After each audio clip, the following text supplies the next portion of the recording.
Assalamualaikum warahmatullahi wabarakatuh. Maqaan koo Saaliyaa Mustafaan jedhama. Kanaan dura biyya alaan ture. Akkuma nama tokkotti dalagadhee of jijjiiree galee jiruu ijaarradheen jiraadheen biyya galee mucaa kana argadhee jechuudha. Alhamdulillah mucaa ji'a 5ti. Naasiinis dhibee onneetiin na jalaa qabamtee dhukkubsataa jirti. Mana yaalaa Itoophiyaa keessa geessinee hospitaala.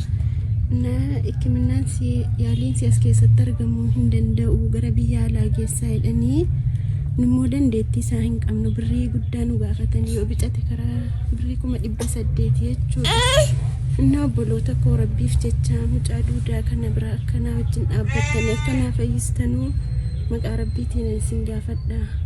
An kan hin jiraadhu magaalaa Sarbooti, godina Jimmaa aanaa Sarboo. Assalamualaikum warahmatullahi wabarakatuh. Akkam jirtu? Ani nagaadha. Har'a magaalaa Sarboo keessatti argama. Sababni isaas obboleettiin keenya kun Saaliyaa jedhamti. Obboleettiin keenya kun Saaliyaa jedhamti. Naa bilbiltee na waamte. Duraanis na yaadadha naa bilbiltee turte. Ammas Ramadaana kana keessa naa bilbilte. Hojii baay'ee akkan qabutti mee garuu dhimmi kun dhimma lubbuuti. Ilmoo koon dhabaa jira. Adaraa naan jennaan hiriyaa koo Abdusalaam Urquu fudhee dhufe jechuudha. Biyya alaa turte. Akkuma nama kamii hojjettee of jijjiiruuf biyyaa baatee turte. Haa ta'u malee garuu biyya galtee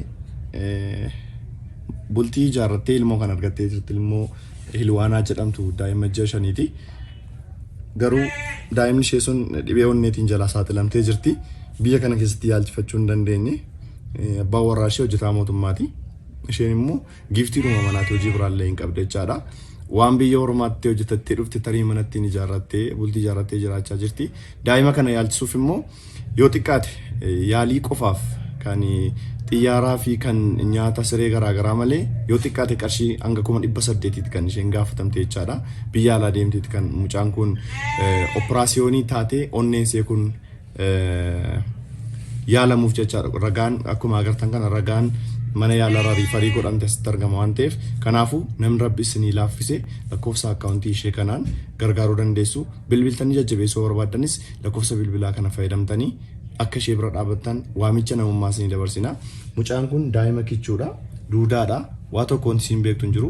Akkuma agartan irraafama yeroo isin hargantu lapheensi hin dhaata. Akkuma isin agartan hin dhaata waan ta'eef rabbiif jecha akka obboleettii keenya bira dhaabbattanii ilmoo ishee kana fayyistaniif waamicha namummaa isinii dabarsuun barbaada. Kan biraa viidiyoo kana ofii keessanii gargaaruu yoo hin dandeenye rabbiif jedhaatii viidiyoo kana sheer godhaa. Maqaa Ramadaana kanaatiin isin gaafadha. Sheer godhaafiiti nama biraa bira qaqqabee namni biraa daa'ima xiqqoo kana akka gargaaree lubbuu ishee hambisu. Adaraa amaanaan siniin jedha. Anabdii Geetaachoon ture magaalaa Sarboorraa galatooma.